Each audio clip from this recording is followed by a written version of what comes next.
All right. Can anyone hear me? Testing, testing, testing.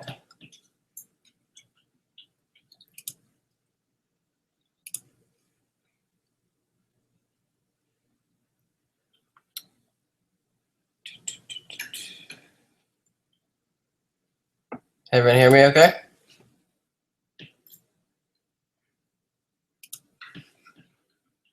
Anyone hear me? All right. Looks like we got it going. All right, welcome everyone.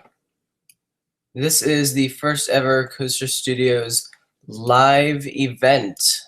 So I posted a video a while ago, just a couple of days ago, and I said, hey, you guys can submit topics for discussion. This is not necessarily a Q&A like about me personally. This is a broad range of pockets of topics, and it's all things to do with the amusement industry. And so I have chosen ones that I like, and what's also cool about this is that you guys can post a topic that you want me to discuss live in the chat room, which I see lots of you guys are in there right now. So thank you everyone for joining me. In case you haven't figured out how this live hangout works, you can see and hear me, but I cannot see or hear you. So sorry, this is not a full-on chat. This is more like I get to interact with you guys by listening to what you guys have to say in the chat room, and every once in a while I will talk about it, or if you guys have a question. Otherwise, I have a full list of topics that I'm looking at right now that you guys have submitted, and I will be answering them. So, who's ready to begin? First things first, in case you didn't see the last video, this is just a reminder of parks I'll be at soon. I love running into fans, and I meet fans all the time, and so the next park I'll be at will be King's Dominion for their their season pass holder preview day, which is March 28th, I believe. It is this upcoming Saturday. Today is Thursday. So you can see me there, and I will be at Carowinds April 6th, 7th, and 8th. And that will be, of course, for Fury 325, and it will be my first time at Carowinds, so you will be able to see me there. And Fury 325 is looking pretty good. I'm really excited for that. So let's get it going. First topic for discussion is pet peeves I have at amusement parks. So obviously amusement parks are not perfect, and so here's basically the things that I dislike about the parks, which, I mean, I don't really talk about them. So here's a few things that I don't like. Paying for on-ride photos. No, that's not how it works. What I always like is I think that you should be able to come to a park, and if when you come and get your photo taken on a ride, you should just be able to take it home. They'll have them on a screen. You can type in your email address and you can just take it home. And I think that'd be great, because then you can post it on Facebook, and it just seems like a lot better way to get it out there than paying $20 for it. Also, paying for parking, like parks that like Knoebels or Holiday World have that down. That's a great idea, not paying for parking. You're already paying for admission and for food, so that's something that bothers me. And also, like when you buy a single drink, not getting free refills, that's kind of annoying that you have to have a souvenir cup. I realize that they're trying to make money, but that does kind of bother me, that you can't get refills on a plain drink. And also, oh my gosh, when you're entering a park and those people are trying to take your picture, have you ever heard of a selfie? No one wants to pay $15 to get your photo taken when you're walking into a park. So that's something that I'm not a fan of. So moving on. Which do you think will become an RMC hybrid first? Gwazi or Mean Streak? Now, Gwazi, that's a very interesting choice, because Gwazi would make a fantastic RMC hybrid. It's already a dueling coaster. They could go all Twisted Colossus on it and make it one track, or they could make it dueling in 2 tracks, and I think that would be a brilliant. It's a GCI. You can easily throw in so many cool elements on that. So that's something that I would like to see. Mean Streak, I think, has a bigger possibility of becoming a hybrid first. I think that with Busch Gardens' financial situation that they're in, I think that they won't be making Gwazi an RMC hybrid within the next little bit. So I think we'll be seeing Mean Streak as an RMC hybrid at some point. All right, excluding the rides, what is the best part of amusement parks? I love the atmosphere, also theming, excluding all of the rides. Also, you have shows. So that's also why I love amusement parks, because there's so much to do, and it's just a great way to kind of get out from your life, kind of escape and enter this world, whether it be Disney or a Cedar Fair park or Six Flags. They're designed to make you have a good time. So that, I mean, a lot of people won't go to parks just for the rides. They'll go there so that they can have a good time, have some good food, see some cool shows. A lot of amusement parks are having some cool shows. So I think that especially the atmosphere is something that is absolutely outstanding about parks. Just being surrounded by rides is something that I love. Okay, this is a great one. I always talk about how I love Cedar Point. Someone says, what are the downsides of Cedar Point? What are the cons? You always talk about the pros. So what are the cons? So the main thing that's the downside of Cedar Point, obviously, is that they are landlocked. It's so cool that they are on a peninsula, and so I mean, everyone loves that. You get the beach, you got water. It's beautiful setting, beautiful. But when you're trying to add new rides, it is really hard to do that because they have so many rides packed into a small space. They really are landlocked, and that's something that, you know, that's a problem you got to deal with. Every park wants to be able to expand. Look at a park like Carowinds or King's Dominion. They have lots of land, and they are able to expand because they have that land available. A park like Cedar Point doesn't have that luxury. That's why when you look at the dive coaster, they have to remove rides and relocate them. Luckily, Cedar Point has fabulous management, so they are able to get a lot of that down. They are really good at deciding which rides they want to be able to remove and making those decisions. So that's something that is a downside about Cedar Point, but at least they have good management. They can handle it well. All right, this is a Coaster Studios question. So what is the evolution of Coaster Studios? Talk about how it's changed. So originally, I started this channel a couple of years ago, and it was the Coaster Guy 14. That was the original channel, and I had no plans to start posting videos when it was that. I just went with the Coaster Guy 14 as the name because that was just what I wanted. I didn't really care. I didn't think that people would actually know me by that. It would just be me posting comments, and I'd be the normal guy. And eventually I started posting videos, and I wanted to make my channel more efficient, and I wanted it to be more professional. And so what I did was I switched the name over to Coaster Studios. That was February of last year, something like that. So it's been over a year, and so that's something that I think was a huge change, and I think it was definitely a change for the better. And also, this past August, I pretty much just gave my channel a revamp. It was around September. I took the coaster countdowns and the park battles, and I completely got rid of the 2016 coasters or whatever, and I turned it into 5-year plans. So I just morphed the channel into something that I thought would reach out to more people, and it just looked more professional. So whether you liked those changes or not, I think that was something that was a smart choice, and it seemed to go over really well. All right, how relevant is theming with a coaster or a park area?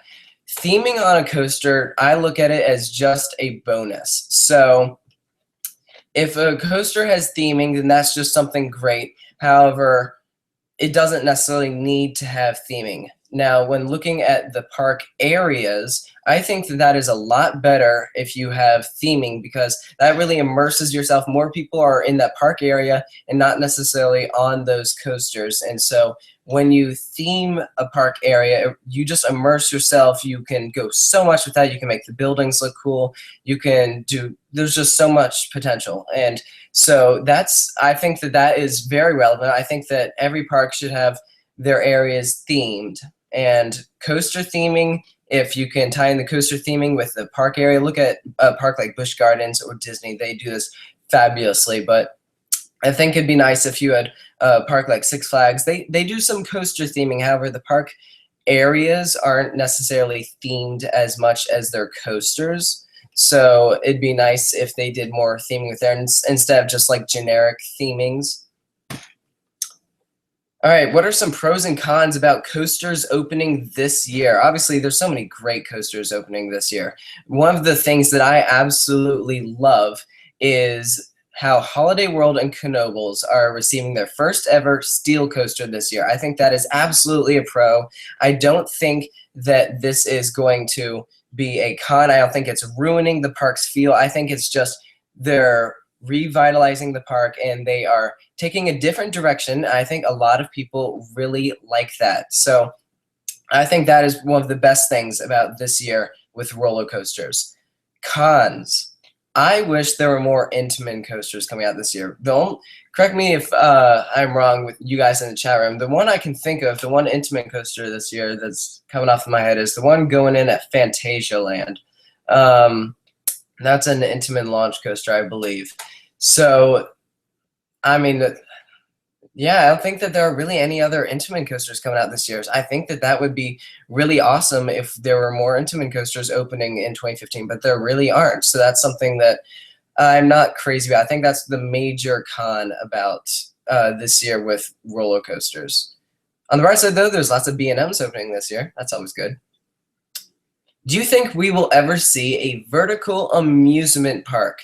So this is a concept that a lot of people have talked about, and what it is look at a park that is in a compact area that they can go nowhere but up. So it's like an amusement park with multiple stories. I saw that it was on a TV show. It was a total concept, and I don't think it's ever happened. I can't really think of a park. Probably the closest you're going to get are some of those indoor parks. And I mean, it's like it says, it's an amusement park built up. And eventually, I think that that is a very possible option because, I mean, one, it's very expensive to build parks. Two, vertical amusement parks, I feel like would be a lot more expensive because of the land. You have to get very creative with where you're placing your rides. And so I think eventually we might see that concept. Probably the closest we have now looking at rides is those polar coasters. That's essentially the same concept except with an actual amusement park. And I think it's very possible. I don't think it'll be for a while. It's not often that amusement park is built every day or just every year, every few years. So it just doesn't happen that often. So I think it might be another 10 or 15 years. And I think that this would be an absolutely brilliant idea. And I think it'd go over very well. Okay. What is the best thing that has ever happened in the amusement industry? This is a tough one because there's so many different ways you can take this. There's so many great things that happen. You have the initial amusement park coming to life when the carousel was created, or when wooden coasters came to life with the Switchback Railway or Leaps and Dips. But what I chose really has shaped the amusement industry, and it kicked off the coaster wars. I'm talking about Cedar Point coming out with Magnum XL 200. So many coasters came to be because of Magnum XL. The amusement park industry just blew up, and they said, wait, we can go to higher than 200 feet. And that so many coasters are here because they were created during the coaster war age. And I think that is absolutely something that has really shaped the industry. It's about which park can go higher, which park can come up with better rides. And so I think that's one of the best things that has ever happened in the amusement industry. Okay. Let's move to the chat room. Here's a question. What do you think King's Dominion will do with Shockwave when it's time to go? Here's my take on this. I believe that Shockwave, because it sits on such a small area of land, I think that they won't remove it for a couple of years, but when it comes time that they will want to remove it, I think that they'll put something like, look at the new ride that went in at Cedar Point. It's very small, it's compact, and it's just long out, and that would work perfectly with what King's Dominion has, because it is it's a very long, narrow strip, and what that would give would give King's Dominion a spinning type flat ride. So I think that a ride like Pipe Scream is very plausible. So I think that that's a very likely option for what they could do. All right, let's also look through the chat room. Here's a good question.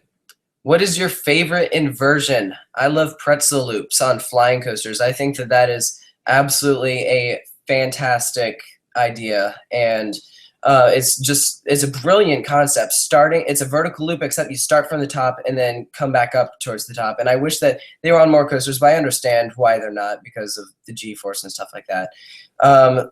Taking out flying coasters, zero G rolls are absolutely my favorite for coasters besides flying coasters, and also dive loops. I'm a big dive loop fan. On the other end of the spectrum, least favorite inversion. A lot of you guys probably know this. I'm not a Cobra Roll fan. I don't like them. Also looking in the chat room, here's a good question. It's about Busch Gardens Williamsburg and the rumor for a possible new land area, whether that could be Spain or expanding maybe the England section, something like that. And I think that eventually a new land for Busch Gardens is very likely. It'll probably just be a couple of years. They just got this huge new roller coaster, Tempesto, that cost them several million. And also, until they fully work their way outside of their financial situation, I think that it will be a couple years. But once they work their way out, then I think that we will be seeing Busch Gardens decide to expand. I think that they'll work off of that Oktoberfest section and move outwards towards where Drick Fire was. And if they did go with a new theming for their land, I think that it would be something along the lines of Spain.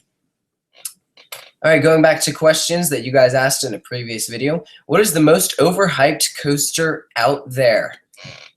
This is a tough one because there's lots of ones that just are overhyped, and I'm going to go with one that the general public all know about. Everyone knows about these coasters. It's Big Thunder Mountain Railroad and Space Mountain.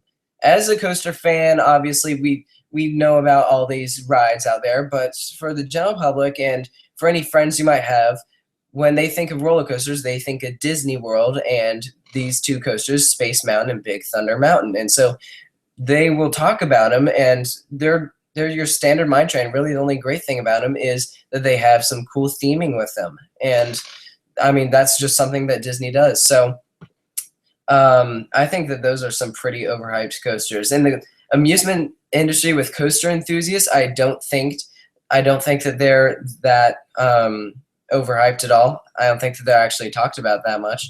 But looking overall with the general public, I believe that those are two of the most overhyped. What is the most underhyped coaster out there? I am a big fan of Superman Ultimate Flight, the B&M flying coaster. There's a couple clones of it out there. You have one at Great Adventure, Great America, and also over Georgia. And that is something that I think is a fantastic idea. And it's just a great ride.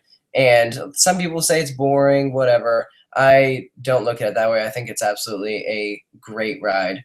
And I think that is very underhyped. And I think that you guys agree with that. All right.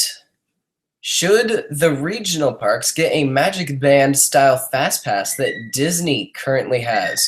So they have that whole My Magic Plus thing, and I personally think that the amusement parks shouldn't get it. And let me explain why. It seems like a lot of people have been having problems with this whole Magic Band thing, and some people just don't know how to work it, and it's confusing.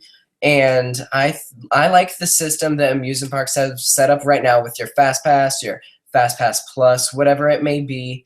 And I think that that is just fine the way that they have it. I don't see a need to change. Now, eventually they will want to move on. Parks have been experimenting with that schedule a ride time where you say, I want to ride at 4:30, and then you show up at that time, and you're and that's all done from your phone, and that reserves your spot in line. And I think that with the way technology is going, I think that that will be kind of the way that amusement parks decide to go, come up with that whole virtual fast pass. But for now, I think that the way that they're at is just fine. Okay. Many people talk about fair and carnival rides as being dangerous or sketchy. What are your thoughts on this? So I have been to my fair share of carnivals, and I will admit some of them are kind of sketchy. And I mean, at first you look at them and they're just set up and they're all portable. And last time I was there, a guy was smoking a cigarette as he's operating this ride. So, I mean, they're kind of sketchy, but I like to put my trust in humans that they know what they're doing and they're not going to do anything stupid. I mean, your chances of getting injured on something like that is just not likely. And so it doesn't happen that often, and you don't really hear about it that much. So I believe that they're just fine, and I don't really have a problem with them. So moving on, we've got a lot of topics to go through. 26 minutes in. Hope you guys are liking this, by the way. All right, the next topic is, what coaster type should there be more of? There's so many things that I would love to see more of. I'd love to see more Giga coasters. Those are, of course, very expensive, so it's understandable why parks can't put them in all the time and why you don't see a new one every year. But here's one that I think that more parks should have, especially in the United States, because there's not a single one in the United States, and there's actually only one of these coasters in the entire world, the Vekoma Tilt Coaster. These things are absolutely brilliant. They scare the crap out of the general public, and they're just so cool to look at, and I absolutely think that there should be more of these. So you right now have the one in Taiwan, Gravity Max, and that is just the coolest ride. Everyone hears about it, and they absolutely think it's insane. So I, without a doubt, think that that is the one coaster that I would love to see more of. What park do you wish wasn't closed that is now shut down? What do you wish was now open? The one I've chosen is kind of the gimme. It's Geauga Lake, formerly Six Flags Worlds of Adventure.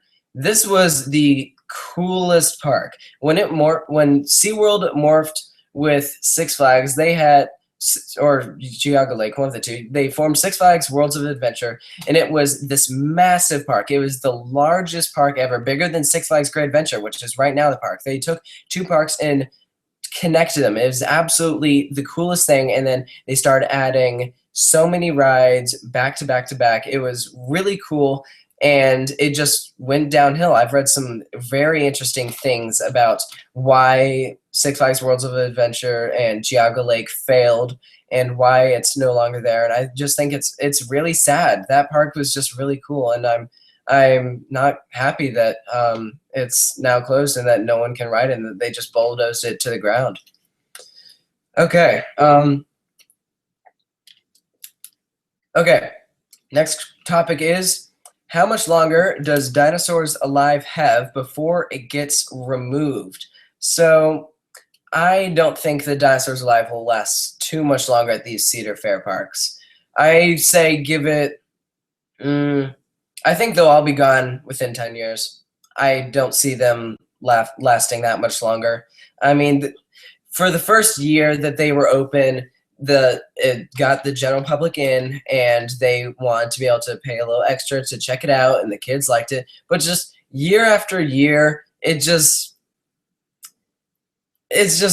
I mean, I've been through it a couple times. It's really not that interesting, and it's just it's a bunch of rubber dinosaurs, and half of them don't work that often. So I don't think that they'll be lasting too much longer. I think we'll be seeing some of them start to get removed within the next couple of years. All right, pros and cons of Tempesto. So this is Busch Gardens' new roller coaster. What are the best things about it? What are the worst things about it? Did Busch Gardens make a good choice by putting this ride in? And I'm going to play devil's advocate and say, yes, I'm glad that they put in this ride. So a lot of people aren't huge fans of it. However, I was at the park for their Pass Holder preview day, and I really got to get up close, and this thing is really a cool ride, and I really do look forward to riding it once it opens. The views of it from Apollo's Chariot are incredible. When you're going up Apollo's Chariot's lift hill, this thing is directly behind you, and it's humongous. So I think that the location of it actually isn't as bad as when we originally thought. A lot of people were complaining about it and saying, oh, it's too close. And I will agree. I still think I would have liked to have seen it in a different location, but I'm fine with where they put it. And so I'm looking forward to riding it. And as for the color scheme is definitely growing on me. I like the color scheme. The logo I'm not crazy about. I think that they could have done better with the logo. And the name, I would have rather have had them go with Diavolo. That was the original name that people were rumored to look at. Obviously, that didn't happen, but I would have liked Diavolo better. Tempesto just sounds like a noodle, like tempasta. Yeah, I'm funny. Okay, so yeah, those are my thoughts on Tempesto. Okay, this is one a lot of you guys in the chat room have been asking about. It's Six Flags installing their Superloops. Do I like it or do I dislike it? And I can go either way. I think that it works with some rides. With some parks. I think that it works just fine at Six Flags America because they need some more flat rides, and I think that this is a just fine choice for the park. It's not the greatest flat ride ever, and I mean, I've ridden one of these Superloops. It was fun. It was fun, but I wouldn't say it was anything to shout at. Parks like Six Flags Great Adventure, I'm not a fan. I think that they could have gone with something else. I would have liked to have seen them install one of those claw rides from Huss. I think that that would have been a great choice, and I would have liked to see that instead. Superloops, I mean, they're fine. I think that they work at some parks. Six Flags Over Georgia, I think it somewhat works at, and Six Flags Discovery Kingdom, I think that that's fine. I think that that's a fine fit there. I think it's just Six Flags Great Adventure in that choice. And moving right along with that, why would Six Flags call them roller coasters? And the purpose with that is simple, for marketing purposes. They hope the media will buy into the fact that they're getting a new roller coaster. And even though most people can probably figure out that it's clearly not a roller coaster, but Six Flags just thought that they would be able to appeal to the general public more because, let's face it, the general public definitely outweighs the coaster enthusiasts. And so the general public are more likely to come to the park if they hear the new roller coaster is being built at their Six Flags park. All right. This is a very interesting question. I like this one.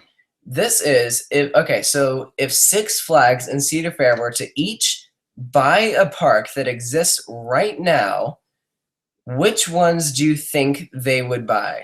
So this is a park that is currently in existence, and what if they were to purchase a park, which one do you think they'd purchase? And I would go with one that used to be owned by Six Flags. I don't think that Six Flags will be taking over Elitch Gardens or Darien Lake again. I think that they're definitely not buying them back. But if I had to choose a park that they were to repurchase, and that would be the next park in the chain, then I think that that's what it would be. But I don't think that'll be happening. It's just kind of a cool question. It's hypothetically speaking. All right, this is a personal question. How's your park map collection going? It's big. I have lots of park maps. Every time I go to a park, I just get tons of maps. and I just save them. I like to keep one copy for myself, and then I set the others aside. I actually hope to be doing another giveaway sometime this summer, but before I do that, my collection does need to grow a little bit more, so I'll probably end up doing the giveaway after I visit Kings Island, Cedar Point, and Kennywood, because then I'll be able to add those maps to the collection. But right now, it's a pretty big collection, I'll admit. All right, the comment here is talk about skyscraper at Skyplex. It's not a specific question. They just want me to talk about it, so I can do that. I think that the skyscraper really looks cool. Skyplex is really shaping up to be this really cool destination, and I hope that it actually gets built and doesn't flop. If you remember, there was originally going to be, there was the announcement that a polar coaster would be going in Georgia, and that was going to be like a 350-foot tall coaster or something like that. And we haven't heard anything from that since. So I don't think that that one will be being, I don't think that we'll be seeing that one built anytime soon. But the skyscraper, I think that that's actually going to happen. And I have lots of faith for that. And just by the animation, it looks so cool. So I think that is just the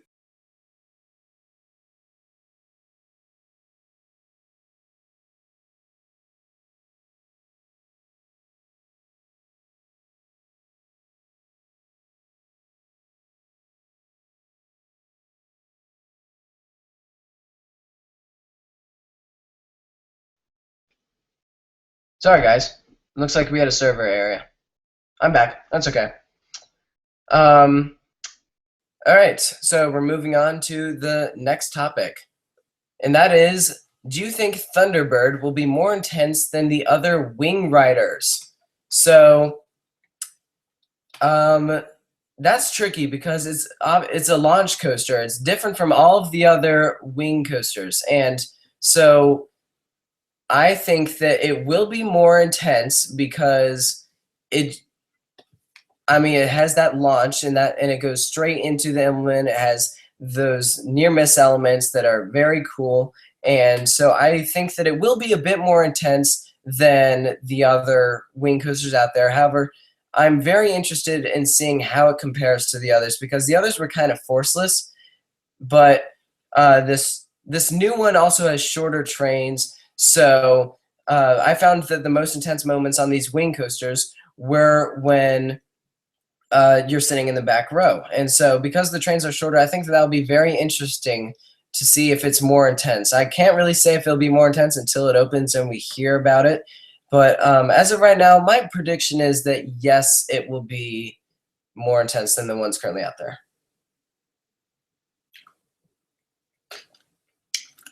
Okay, so the last Intamin coaster in the United States was in 2012 with Sky Rush. And there's been a lack of Intamin rides in general in the United States. So the question is, why do you think that is? And here's my answer, and I think that it's actually fairly simple. There's a lot of competition out there. So many ride manufacturers are really stepping up their game, which gives parks more and more options for new rides to purchase. Look at Sky Rush, for example. We were just talking about that. I believe Hershey Park was looking at the two manufacturers to produce that. They were looking at Mack and Intamin, and they went with Intamin because it was actually cheaper than Mack. So the same companies, different companies can produce the same type of ride. And so with so many different manufacturers to choose from, I think that just makes sense that they aren't choosing Intamin as much, especially when B&M has really stepped up their game. Okay. Okay, this one's an easy one. What is the best amusement park city? This is not looking at the specific amusement park. This is looking at when you go to a new city or just a city, which one is the best when it comes to amusement parks? Easy. Orlando, Florida. There's so much to do, so many parks and attractions. There's so many hotels that you can stay at. It's very convenient. It's right off the interstate. There's an airport right there. Like, everything about Orlando is so family friendly, and there's so many great rides and so many different attractions to do. I think that is without a doubt the best amusement park city. Runners up would be like Pigeon Forge or Branson, except those aren't really amusement park heavy. Those are just attractions heavy. Okay, what is the weirdest or funniest theme park experience I have had? I have a couple. And these aren't necessarily weird. They're just, I thought they were hilarious. I was at Six Flags Great Adventure, and I witnessed 2 people vomit, and it was hilarious. I had just gotten off of King Ka. I believe I was in the second row or something, and the guy behind me comes up and he starts throwing up, except he makes his way to the trash can to be able to puke, except the problem with Six Flags is they don't have the normal trash cans that you just can puke right into. They have the openings on the side, and so he's trying to stick his head through the side of it and throwing up sideways, and it just looks so uncomfortable. And it was just hilarious because he can't even throw up properly because of Six Flags' trash cans. The other one was I was at Busch Gardens, Williamsburg, and I was watching Griffin, and some guy's shoe just flew off when the coaster came down, and that probably doesn't happen.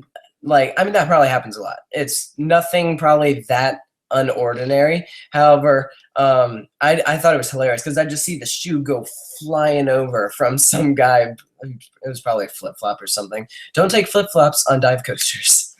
Okay.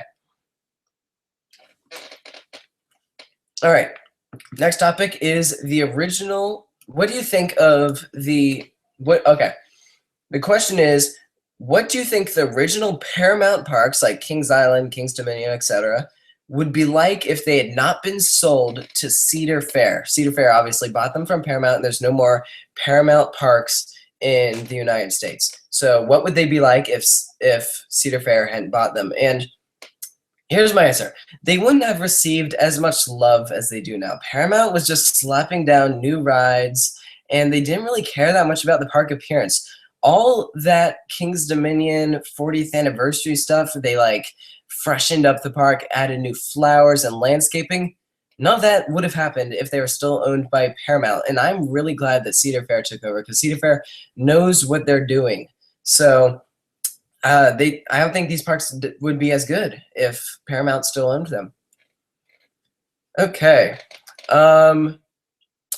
Next topic is what turns you on at amusement parks? Or in other words, what are the best qualities about parks that make you like them even more? And this kind of goes back to one of the topics that I talked about earlier in this video. And I think that it's not just the rides that matter. And I think a lot of people really think that when you have an amusement park, in order to have a great park, you can't just have attractions. It's all about placement and making the park look good, and also having strategically placing your restaurants, your bathrooms, your arcades, your shops, and just having an ideal layout. There's so many things that come into play with this. And so I love a good amusement park that has rides and attractions, but also is good looking. So, and I think a lot of people really think that also. So,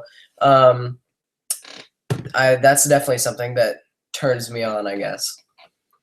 All right, moving on to the chat room. The question is, do you like Six Flags or Cedar Fair parks better?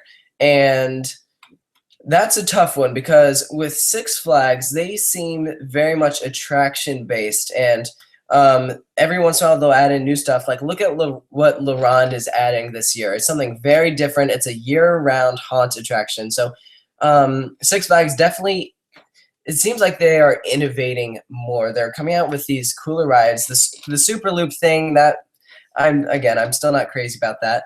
But looking at how they've been adding RMCs, and they're adding that new Batman the Ride, the SNS 40 free fly coaster. That's absolutely incredible. That's super innovative. So those are some of the things that I really like about Six Flags. Cedar Fair, I love how the parks overall tend to just look nicer, and that's something that I really like about Cedar Fair. Okay, are amusement parks overpriced? Absolutely. Yes, and they are overpriced because they can. They can make money off of us because we are willing to pay it. Absolutely, they're overpriced. Look at, if you want a normal drink, let's say you don't have the refillable drink cup, you're spending about like $4.50 a drink. Or for parking, again, this goes back to earlier in the video when I was talking about pet peeves. Parking is like $25 at some parks. Look at like Six Flags Great America. Like, that's ridiculous. You shouldn't have to pay that much to park. So they absolutely are overpriced, and they're going to continue charging more because they can. Look at what Disney has done. They've raised their prices again because they're Disney. They can. These parks are expensive, and that's just how they are. And it's an expensive hobby. When you're a coaster enthusiast, I mean, you're spending some money. These parks are not cheap. Okay, next one is, what do you think of the Dynamic Attractions SFX coaster? This is really cool. We kind of see this with the Harry Potter ride, Escape from Gringotts, over in Diagon Alley. That's very much like this new SFX coaster. It features dark ride sections and then has these very cool elements where it'll come and tilt you forward while you're looking over at an image. I believe that the video they showed like a T-Rex like about to eat you, and it like tilts back or something. So it's very cool what they have going on. There's so much potential. They have the track where the coaster will be going sideways down, and so it's very cool. These SFX coasters are absolutely brilliant, and I really like them, and I really would like to be able to see more about. I just love to be able to see these rides more. Okay.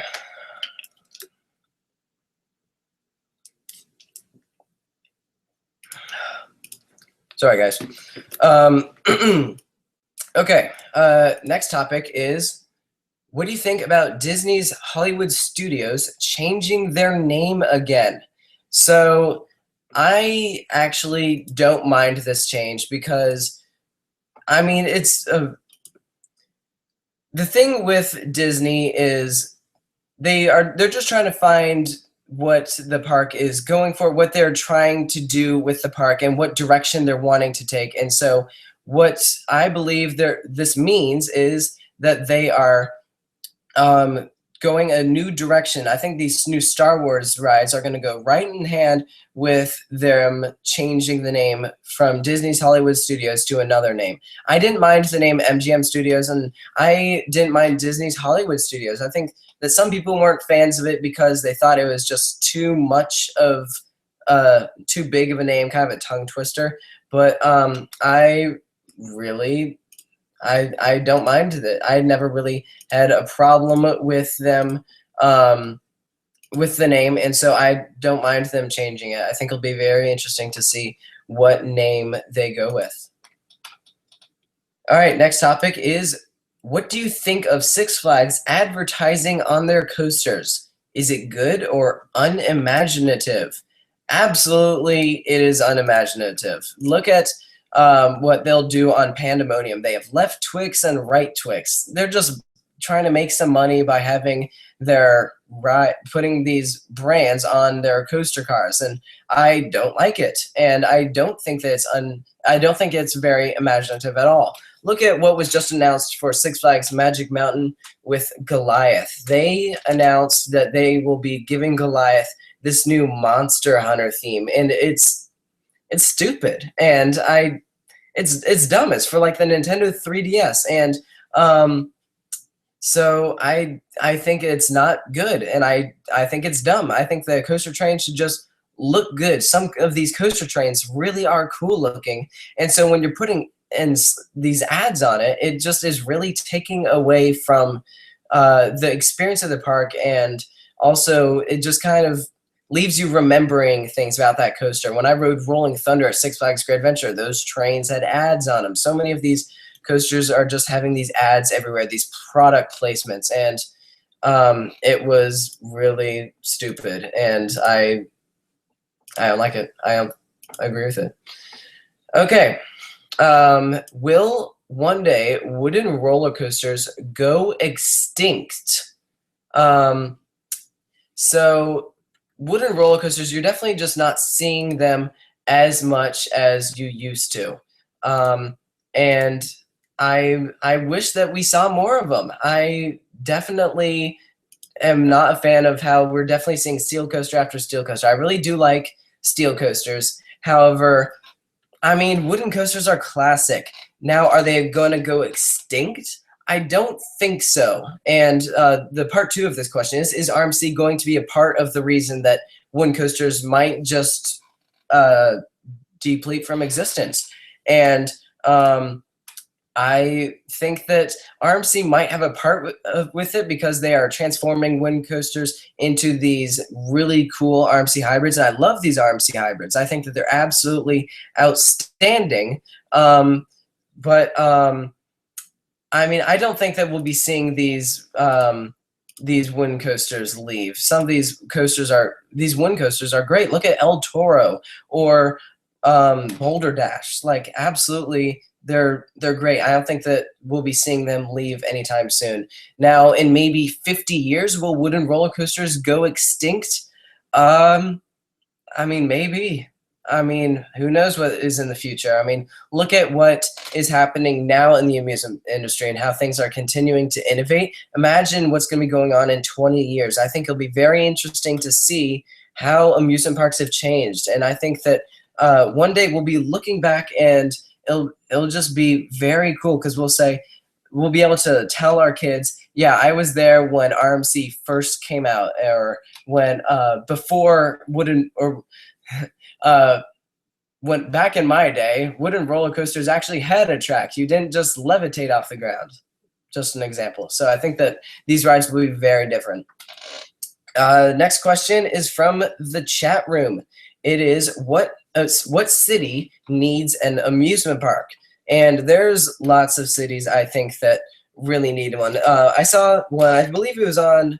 It was a map on, I think, Coaster 101. That's a good site, by the way. But what it was talking about coaster deserts and how there are these parts of the United States that absolutely have no amusement parks or very few rides. And I think that it is.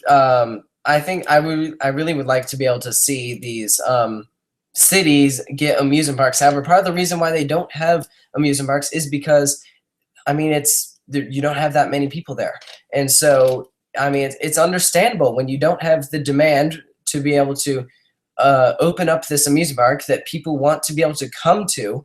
Then naturally, what's the point? Your park is just going to go bankrupt, and so that's my thing. In terms of what city needs one, you really have to look at what city has the population to be able to maintain an amusement park, and also what part of the country just doesn't really have an amusement park. So I don't think I could really name one right off of the top of my head.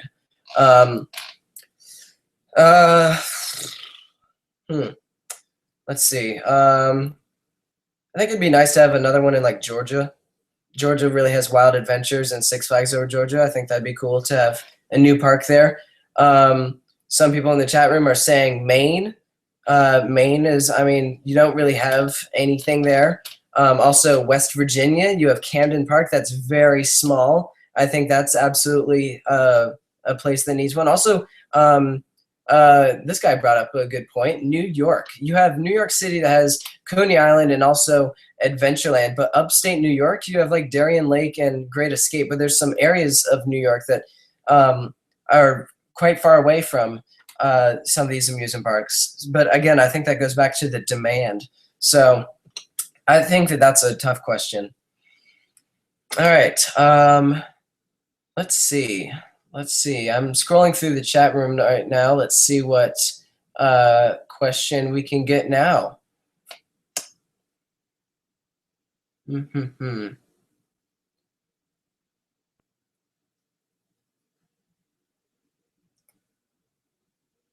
This is an interesting one. Do you think any defunct manufacturers will make a comeback? Example, Arrow, Custom Coasters International, Schwarzkopf, Morgan, etc. And I think that the answer is no. I think that they're done. And I mean, it's sad. They produce some great roller coasters, but I think that they're done.